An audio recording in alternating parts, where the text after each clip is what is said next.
we'll maybe start off with talking about some initial challenges with writing that all of us might have.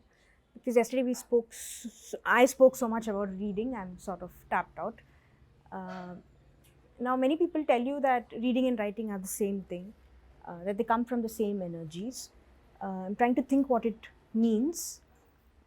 Very often, when I try to write, I feel like I've said the story before, and then the moment it hits you that you've said the story before, then you don't feel like saying it anymore. So actually, today I'm very interested in knowing what kinds of stories you want to tell, and what is that one story you feel like you're always repeating when you meet people or even when you write. Um, it's I don't I find that very endearing that all of us have one story to tell. Uh, I think at some point or the other, this one story will become many stories, or we find different versions of telling them. But I think we love repeating one story. To give you a little flashback, uh, the only story I think I've ever told, the only story that I wanted to tell when I just learned how to start writing, was the story of my grandmother. And those of you who are familiar with me a little bit, I know I might have chewed your ears off about my grandmother before. She was very eccentric. She, like all grandmothers, I think are. She's not special in any way. She was just very eccentric. She used to come home and steal all our undergarments. I don't know why. And she would take them home. Uh, at 6 or 7, I refused to drink milk, and she said, if I drank half the glass of milk, she would show me one breast, and if I finished drinking the full glass, she'd show me two breasts. And I was very puzzled when I don't know why I didn't remember much of this in my childhood. I think in my early 20s, I suddenly remembered that my grandmother said this, and I was very arrested. And after that, she became very fascinating. uh, Memories do that, I think, sometimes. Suddenly you'll remember one detail about the person, and even the most boring person in the room will become very interesting. And this boredom will cut in all kinds of ways. They may not do anything exciting in a room, but this memory of my grandmother doing this with me is very intriguing. And I hate that in the language that it will be known as today, people will say she abused me, blah blah, and all of that, and I'm not buying it. It is my most enduring memory of my grandmother. I'm not letting anybody touch it. It made her very special. It made her outstanding. It made her very naughty, and she was up to shit like that all the time. She had one broken AC in her room, and every time guests came to her room, she would hide the AC remote in her blouse and convince everybody that it's been broken and she doesn't know why. She didn't want anyone else using that AC. And her blouse was very magical through the childhood, because every time I wanted something, she would put her hand in the blouse and whatever she wanted or I wanted came out of it. Uh, Remote controls, hankies, safety pins, coins. On one occasion, an orange. Mari biscuits, vibhutis. She went to temples a lot and collected these small packets of vibhutis, and she kept it in her blouse. So I kept thinking that the smell of breasts is the smell of vibhuti for a long time. It didn't occur to me that they are separate smells. But when I began writing, this is the story I wanted to tell of my grandmother. I accidentally discovered how caste is related to this. I had no idea what caste we were and why caste is important in this story for a very long time, but my writing accidentally allowed me to discover my caste. And then both of them became inseparable after a while. She was also full of lots of other stories. She believed in, so she'd do this thing that she would steal things a lot. She would steal rings, she would steal money, she would steal undergarments. And she stole a lot from her own daughters, a lot. She loved stealing from her daughters. And she had about 5, 6 daughters. I can't tell, she might have had more because she was very secretive. She used to steal things and hide them and convince everyone else that a goddess has stolen them. And she convinced us this goddess has a name called Kottuncheri. And if you want to retrieve these items back, you have to do a ritual. So she assembled coconut, betel leaves and all of that. Basically, she has no idea how to do rituals. In her head, Brahmins use betel leaves and coconuts for all rituals. So to give the occasion some kind of Brahminical legitimacy, she ordered some betel leaves, some coconut, some vessel, put it in between and said, all women come assemble, and when I start, all of you should say ha ha ha, clap your hands loudly and run around the vessel. All of us believed it. So she told me that you had to be married to be able to do this ritual, but because she liked me, she was letting me be part of this ritual. So it was my grandmother, her daughters, and me doing this kottunchari ha ha ha thing.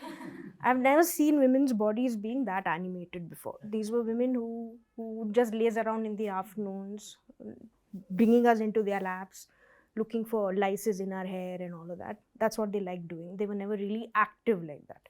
But this is the only time in the year where they would do this kottunchari ritual, and that's when I saw that their bodies just took on a different shape. They all looked really happy, even though the daughters knew that they were being had royally by their mother. They were very willing to do this. So much later I realized there's no kottunchari, nothing. But every time we did this ritual, one stolen item would be given back. It just found its way back to its owner. So it was a lost ring or a lost jewel. Somehow someone will find it inside some hanky or under the bed or something. So this is the character, my grandmother. So it occurred, I mean, someone like her should be in a book, obviously. And so I did some plowing around, asked my mother to tell me more, and she wouldn't tell me more.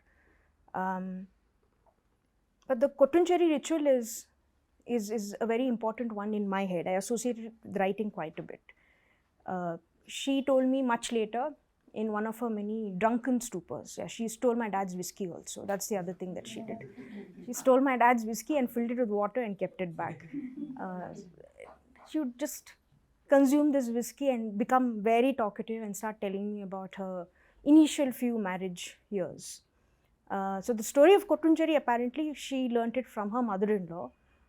When she was newly married, her husband gifted her a watch, and she lost it somewhere when she was drying the clothes out or something.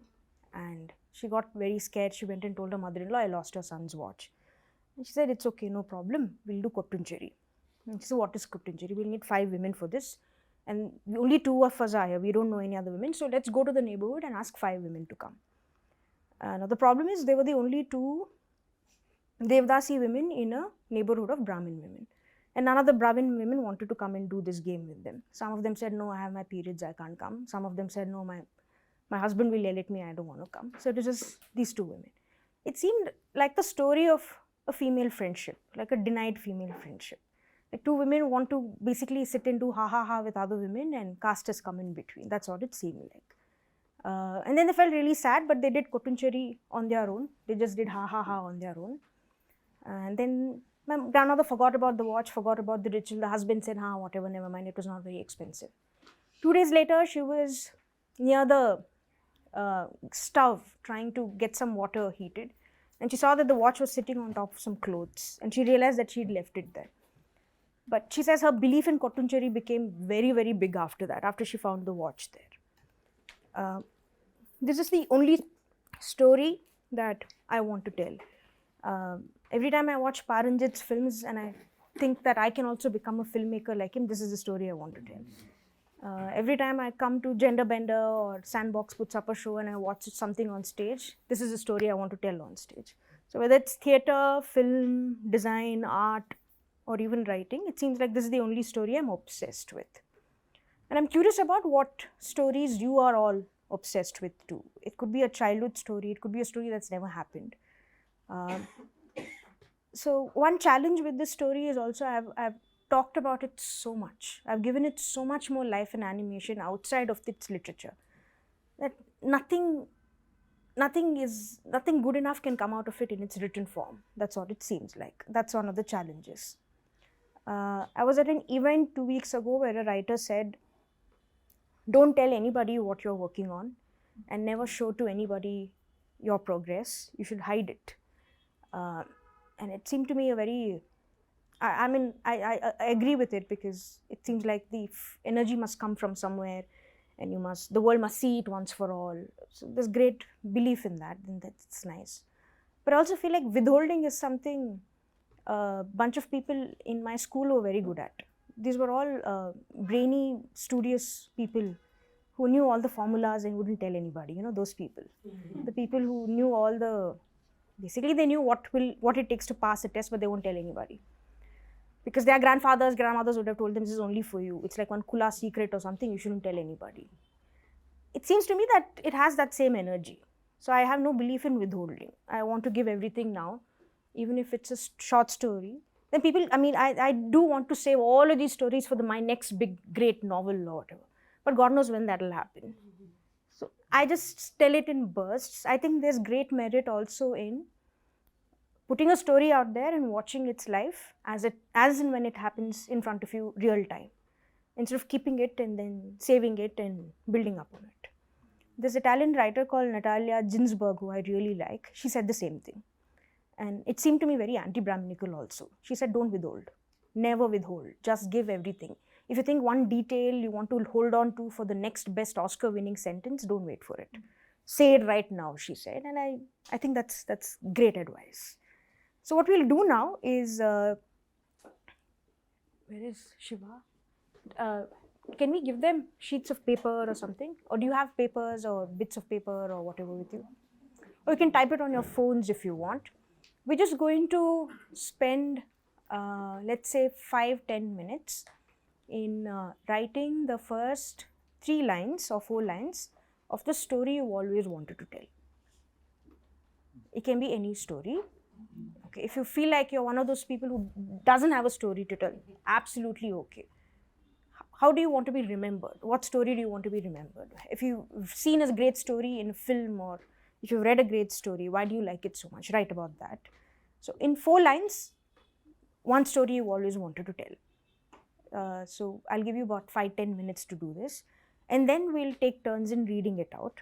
So we'll hear everybody's stories as well. This is just a starting point of sorts. I don't have a planned structure of sorts for today. I'm just basically greedy to see what all you will tell today. And once I take your stories, you can go home with it and then see where it takes you. If you're very inspired and you want more time and you want to write the first chapter of your next big novel, please do it. I'll give you more time. But just start 4 lines somewhere and then we'll see.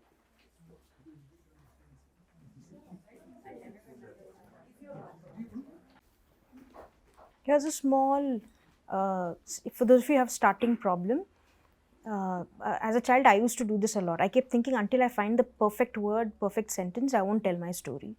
You're not denying, the only person you'll be denying any thrill of is yourself. Don't wait for the perfect sentence, perfect word. Write it in the most simple way possible. Anyhow, anywhere it's coming from. Write it like that. Keep it as simple as possible.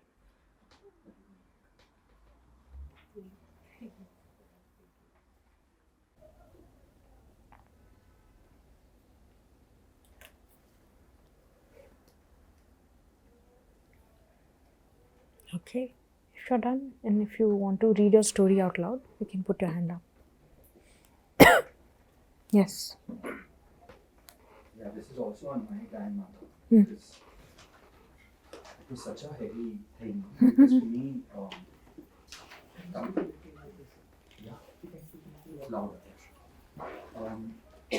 Coming from the same area as Vijeta, Gandhi Bazaar, and hearing those stories and coming from a very Brahminical background, to de-Brahminize myself and my grandmother was quite a journey, because as she was passing away, she finally started to eat from hotels and eat from other places, and she did a queer Bollu festival with me. And we had both a man and a man in the Bollu as the Pattabhu. We didn't have that. And eventually, when I did lose her, I let go of all the rituals and convinced her that it's okay and I'm not going to do it end with her generation. And this is a story of that. This is in Kannada. Sutakada Chai, Madalila, Titi, Vade, Godana, Suvarnadana, Madalila, Madiddu, Bari Dehadana. ಸ್ವತಃ doctor ಆದ ಅತ್ತೆ ಬಂದು ಅಜ್ಜಿಯನ್ನು ಬೆದರಿಸಿದಳು. ನಿನ್ನ ಮಗ ನನ್ನ ಅಣ್ಣ ನರಕದಲ್ಲಿ ಸಾಯುತ್ತಾನೆ ಎಂದು ಹೆದರಿಸಿದಳು. ಈಕೆ ಹೆದರಲಿಲ್ಲ. ನನ್ನ ಮಗನಿಗೆ ಬೇಕಿದ್ದು ಅದೇ ಎಂದು ಸಮರ್ಥಿಸಿದಳು. ಆ ದಿನ ನನ್ನನ್ನು ಸಮರ್ಥಿಸಿದ್ದ ಅಜ್ಜಿ ಇವತ್ತು ನನ್ನ ಕೈ ಮಡಿಲಿನಲ್ಲಿ ನಾನು ಹಾಡುತ್ತಾ ಹಾಡುತ್ತಾ ಪ್ರಾಣ ಬಿಟ್ಟಾಗ ಇಂದು ನನ್ನನ್ನು ಸಮರ್ಥಿಸಲು ಯಾರೂ ಉಳಿದಿರಲಿಲ್ಲ. ಅಣ್ಣನ ಸಾವು ಮಾತ್ರ ಕಾಡುತ್ತಲಿತ್ತು. ಇನ್ನು ಹಬ್ಬ ಹರಿದಿನಗಳಿಲ್ಲ, ಅಜ್ಜಿಯ ಊಟವಿಲ್ಲ. ಅಜ್ಜಿಯ ನಿರ್ಜೀವ ದೇಹದ ಬಳಿ ಕೂತು ತಲೆ ನೇವರಿಸುತ್ತಾ ದಾಸರ ಪದದ ಕೂತು ಗೂಟ ನಾಮವ ಹೊಡೆದು ಗುಂಡು ತಂಬಿಗೆ ಹಿಡಿದು ಗೋಟಂಚು ಮಡಿಯುಳ್ಳ ಧೋತರವನ್ನುಟ್ಟು ದಾಪುಗಾಲಿಡುತ್ತನ ತರೆಯೊಳಗೆ ಬರಲಿಲ್ಲ ಗೂಟಕದನ ನೋಡಿ ಭ್ರಮಿಸಿದ ಜನರೇ. ಸೂತಕದ ಛಾಯೆ ಅಂತ ಅಮ್ಮ ಅಂದರು. ಸೂತಕದ ಛಾಯೆಯಲ್ಲಿ ಅಜ್ಜಿಯೇ ಇನ್ನು ನನ್ನ ಛಾಯೆ.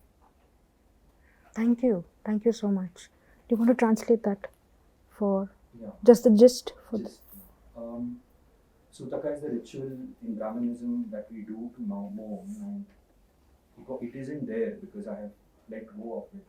There isn't the food, there isn't the ritual.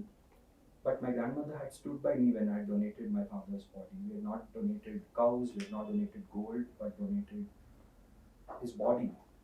And now, when she eventually passed in my hands while I sang songs to her of rebellious dasas and vachanas against caste, she wasn't there anymore to hold me through it. And while I held her hands and she passed, I was curious and I was anxious who will be holding my hands through this grief now. And while I sat next to her body and caressed her hair and sang this iconic anti-caste song that speaks about how I don't have the Janu, I don't have access to rituals, I don't know how to be this Brahmin with this giant dhoti who comes through to be this Pandit. But oh, masses, do not fall for this farce. Is a song that she loved. And as I sang that song to her, there is no Sutaka, the ritual, because that is supposed to be this dark shadow that takes you into an abyss of harm. But she herself, as a ritual, had become my own shadow. Thank you so much. What's your name? Srinidhi. Srinidhi. Thank you.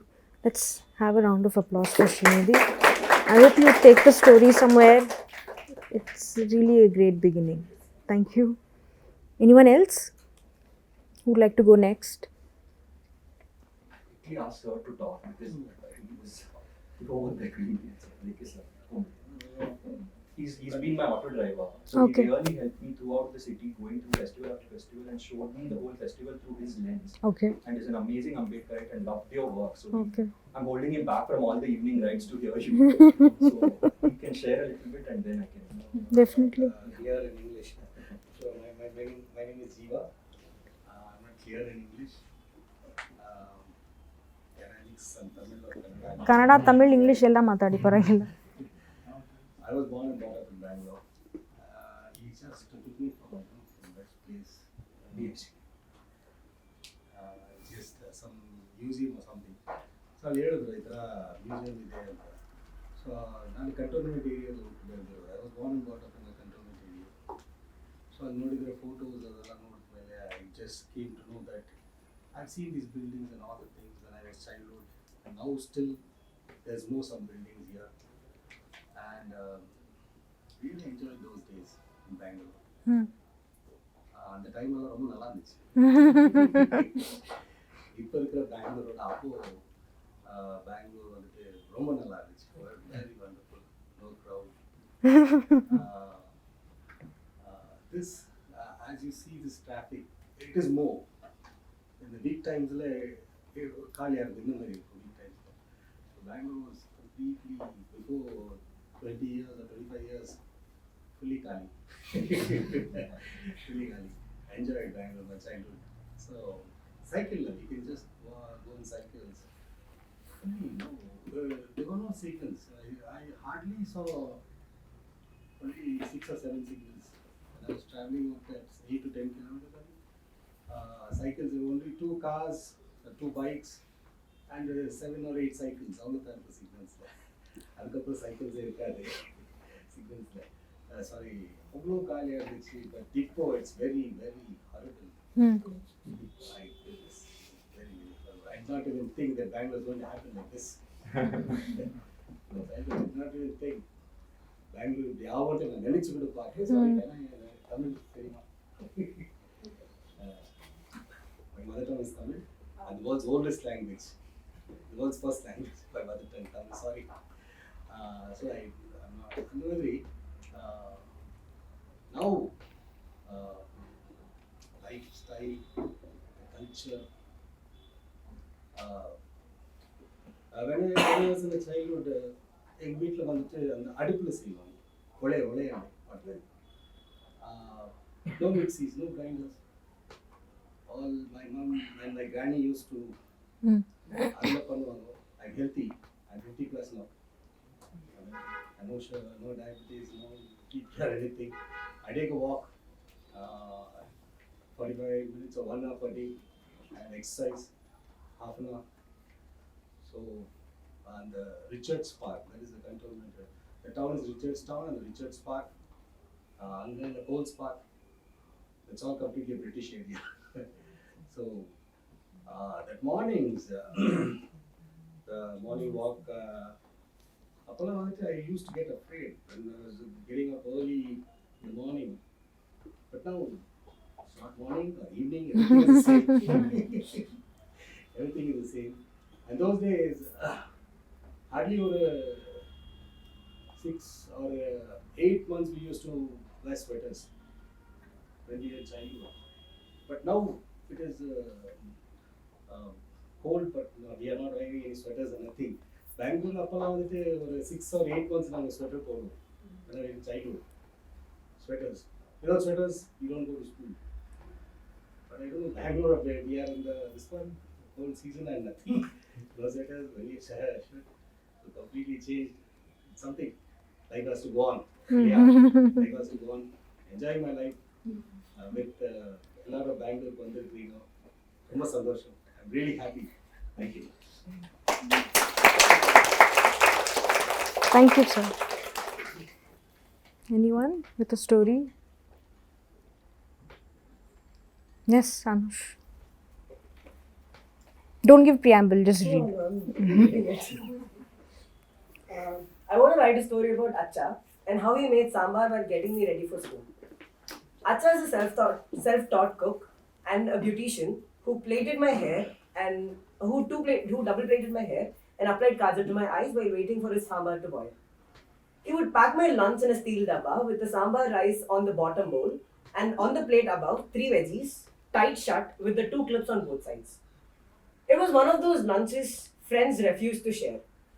The plate would make the rice into a cake. I celebrated birthday every lunch period. I would cut them into 6 pieces and gobble the whole lunch in 10 minutes. My friends didn't like it because their mothers had finally cut all the veggies and packed them separately in 5 dabbas. 1 rice dabba, 1 sambar dabba, 1 veggie dabba that always looked attractive, 1 snacks box and 1 papad, 1 for papad. The pieces in Acha's sambar were as long as their pinky finger and they never found it edible. Stupid people, yeah. Who wouldn't want to celebrate birthday every day?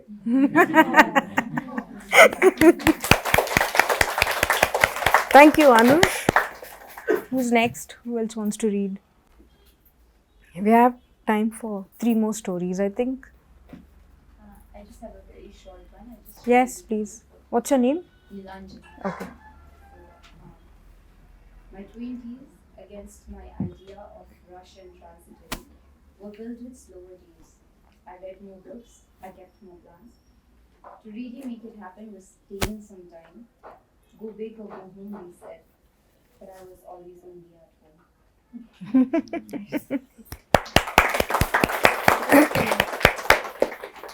Vinod sir, do you want to read? I can stop it. Yes. First, I'll talk. Reading and standing difficult. If you know the exact time when it is going to start raining, you could plan your entire morning schedule like cooking, washing vessels, taking a shit, bathing, brushing, accordingly, so that if you're done with something everything, then you could sit down and do nothing, and the rain starts pouring or something like that. I have also written it. So, you can then just stare into nothing in particular and feel extremely happy. If you lived in Bangalore, say about 20 years ago, you could do this, or at least where I lived, the rain July always kept its 3 p.m. schedule, give or take 5 minutes. It was many years later that I learned from friends in Delhi and other North Indian places that one has to drink tea when it rains. This seemed to make sense. This seems to make sense now.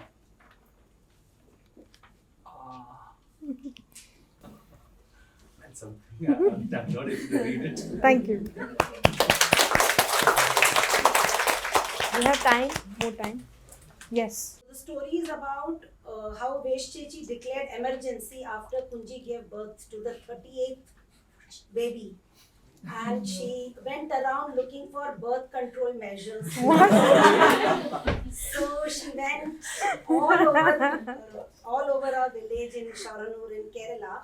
Finally met a quack who took her to a Punjabi, like a guy who's stoned completely, he's on Afim, and how they prescribed that Kunji should be given Afim in milk, and that would work as a birth control measure. What milk? So I would like to write a story about how she went around Okay. procuring Punjab for Kunji.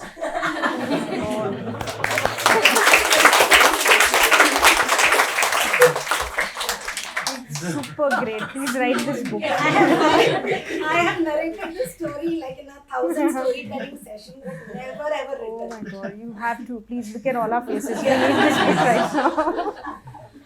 Thank you so much, Vinny. Anyone else? Can I read? Yes, please. What's your name? I'm Sam. Sam. This is a story I've told people I've never written, Okay. and it's just a story about when people always ask me if I always knew I was queer, if I knew I was trans. So when I look back, I can see the signs. In my case, that's not the case for all trans people. So I often tell people about instances like this. This is one such instance. In LKG, when I was around 4 years old, I punched a boy in his stomach because he called our class teacher a stupid face. And she was beautiful and her name was Miss Priya, and she walked in just when he began crying. So she punished me by telling me to go stand outside the classroom. And the entire time I stood outside the classroom, I was sitting and planning a wedding in my head. That was one instance, and then things like that just led me to move forward. And I remember in 5th standard, I was extremely excited because in our school we had boys. It was a co-ed space till 4th standard. Uske baad it was only girls. So in 5th standard we had a class play in which we had a waltz dance scene in which we had to select certain people from the class to be boys, certain people to be girls. And it was a 10-second dance scene, and I was chosen to be one of the boys, and I was so excited. I went and got a fresh haircut the day before. I chose a brown corduroy shirt. I had a sword fight duel with this other boy who tried to steal my dance partner. So this is just a story about how I just feel like the signs were always there until high school, when I tried to deny myself. And I just wish I had the intuition that the childhood self of mine had in terms of my identity.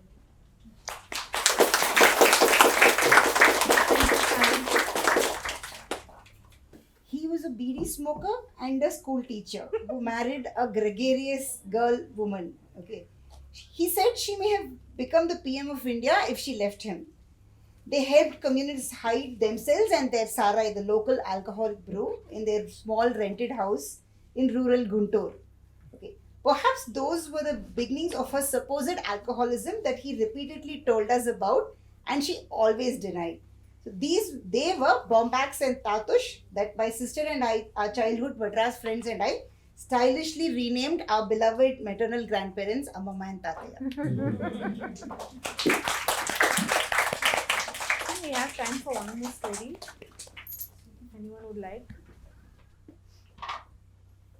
to read? No one? I have a very short one. Yes, please. What's your name? Kunal. Kunal. It's 3 lines. Okay. My grandmother made fire soup whenever I got sick. It used to be so heavy that I'd sleep immediately and wake up in a different time zone. Her fire soup was like a time machine for me.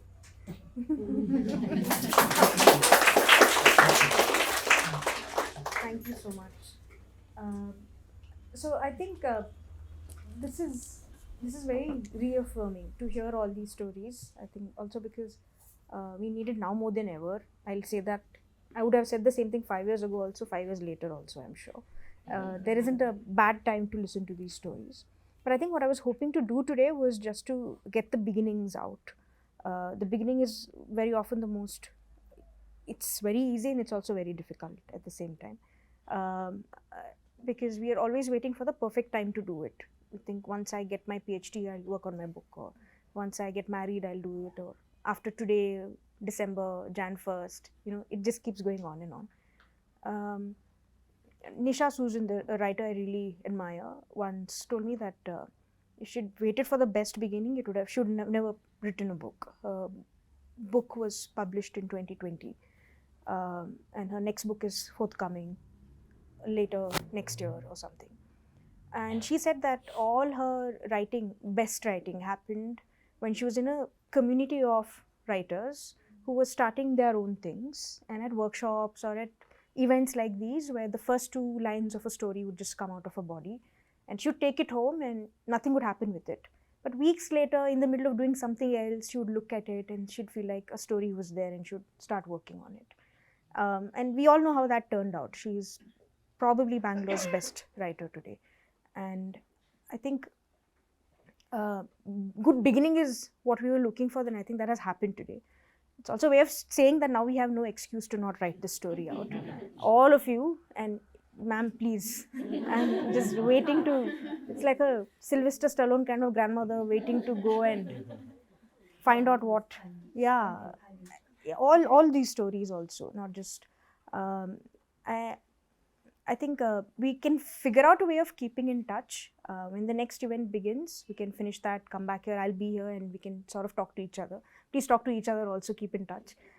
We'll ask for Sandbox to keep us more in touch through other kinds of events if possible. But please do write your stories out. When we do workshops and things like that in the city, it's always that the output of one book will come out of it or one essay will come out of it. I think more and more my belief in books and essays as way out for our stories is slowly dying. I dreamt of becoming a writer and I kept thinking I'll become a writer only after I have my first book out. My book is not out and I don't think it's going to be out anytime soon. I'm in the middle of my job, my PhD, 100 other things. I started a blog and I'm really grateful for that space because it's free. I just get to sit and put all my stories out there. And people keep telling me, why are you putting your stories up on your blog? Can't you save it for your book or something? And I keep thinking, yeah, there is great value in that too. But I think in that moment, I really needed this very free floating kind of blog form to get my stories out. Nisha Susan also had a blog for a long time. In fact, all the other Bangalore writers I met, I got to know more about Bangalore, the city that you're talking about so fondly, through their blogs. There's a certain timeless quality to blogs. You go and catch anyone's blog, you'll find out more about their city than you do about themselves. So, and that's great, I think. I think 10 years, 20 years down the line, if you, sir, were to start your blog, we would probably see exactly the kind of Bangalore you're talking about, the kind of Bangalore that Vinod is talking about. I get what you mean when you say 20 years ago, the rain was different. The rain is different. Every year, it feels like that. I think this is a way of keeping in touch and figuring out what to do with all our stories. So thank you for coming. Thank you for reading your stories out loud. Please keep writing.